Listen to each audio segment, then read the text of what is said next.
চাম ঘাস হারিয়ে যেতে বসা এক গ্রামীণ খাদ্য ঐতিহ্য।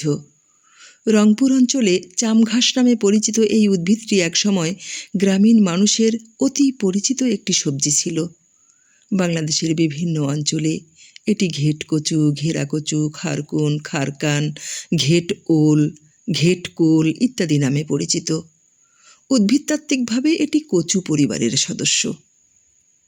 চাম ঘাসের সবচেয়ে বড় বৈশিষ্ট্য ছিল এটি আলাদা করে চাষ করতে হতো না। ক্ষেতের আইল, ঝোপঝাড়, পতির জমিতে অবহেলায়, অনাদরে এটি স্বতঃস্ফূর্তভাবে জন্মাতো।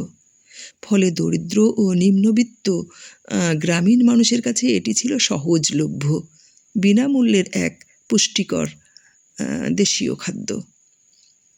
আমার শৈশব স্মৃতিতে চাম ঘাস আজও জীবন্ত। তখন গ্রামের মানুষের জীবন ছিল কৃষি নির্ভর। মাছ মাংস প্রতিদিনের খাদ্য তালিকায় ছিল না। হাতের কাছে যা পাওয়া যেত তা দিয়েই রান্না হতো সংসারের তরকারি। সম্ভবত সালটা 1975-76 হবে।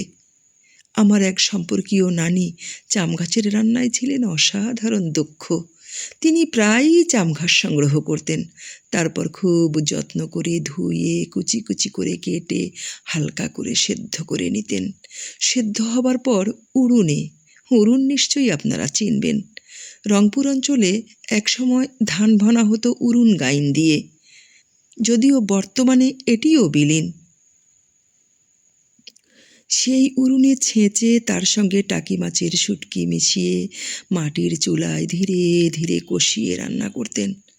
রান্নার সময় এক অদ্ভুত সুগন্ধি বের হতো। আজও সেই রান্নার ঘ্রাণ যেন অজান্তেই আমার নাকে ভেসে আসে। তরকারিটি ছিল ভর্তার মতো, কিছুটা আঁশযুক্ত, কিন্তু স্বাদে ছিল অসাধারণ। একটু বেশি ঝাল করে রান্না করা হতো বলে সামান্য 1 চামচ তরকারি দিয়ে 1 থালা ভাত খাওয়া যেত। সময়ের পরিবর্তনের সঙ্গে সঙ্গে চাম ঘাসও এখন হারিয়ে গেছে। আধুনিক কৃষিতে অতিরিক্ত আগাছানাশকের ব্যবহার, পতিত জমি কমে যাওয়া, জলাভূমি ভরাট, উচ্চ ফলনশীল কৃষির বিস্তার এবং খাদ্যাভ্যাসের পরিবর্তনের ফলে এই উদ্ভিদ আজ আর চোখে পড়ে না। সবচেয়ে দুঃখের বিষয়, নতুন প্রজন্ম একেবারেই এই চাম ঘাসের সঙ্গে পরিচিত নয়। এর সঙ্গে হারিয়ে যাচ্ছে গ্রামীণ মানুষের খাদ্যাভ্যাস, রান্নার কৌশল এবং লোকজ সংস্কৃতির একটি গুরুত্বপূর্ণ অধ্যায়। আমার কাছে মনে হয় চাম ঘাস শুধু একটি বুনো সবজি নয় তো, এটি আমাদের লোকজ খাদ্য সংস্কৃতি, জীববৈচিত্র্য এবং গ্রামীণ জীবনের একটি অমূল্য উপাদান।